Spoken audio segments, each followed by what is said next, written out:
Sahih al-Bukhari 307. Narrated Asma bint Abi Bakr.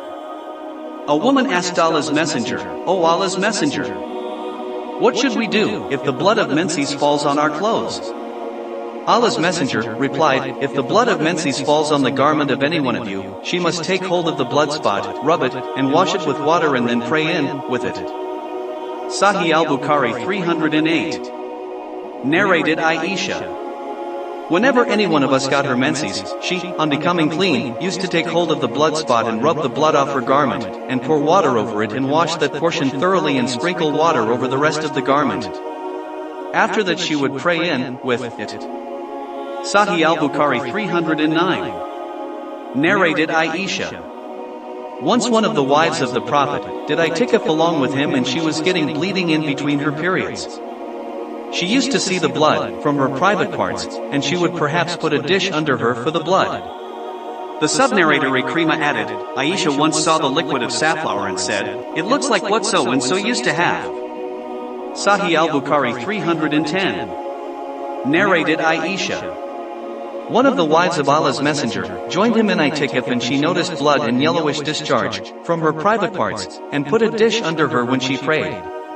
Sahih al-Bukhari 311. Narrated Aisha. One of the mothers of the faithful believers, i.e. the wives of the Prophet, did itikaf while she was having bleeding in between her periods. Sahih al-Bukhari 312. Narrated Aisha. None of us had more than a single garment, and we used to have our menses while wearing it. Whenever it got soiled with blood of menses, we used to apply saliva to the blood spot and rub off the blood with our nails. Sahih al-Bukhari 313.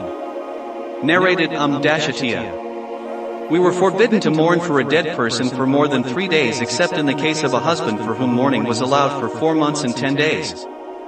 During that time, we were not allowed to put coal, antimony powder, in our eyes, or to use perfumes, or to put on colored clothes except a dress made of asr, a kind of Yemen cloth, very coarse and rough. We were allowed very light perfumes at the time of taking a bath after menses, and also we were forbidden to go with the funeral procession. Sahih al-Bukhari 314. Narrated Aisha. A woman asked the Prophet about the bath which is taken after finishing from the menses. The Prophet told her what to do and said, "Purify yourself with a piece of cloth scented with musk."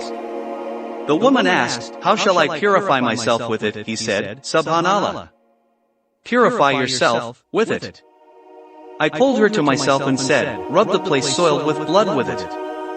Sahih al-Bukhari 315. Narrated Aisha.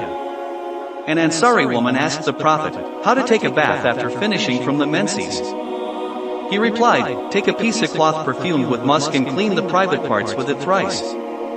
The Prophet felt shy and turned his face. So I pulled her to me and told her what the Prophet meant.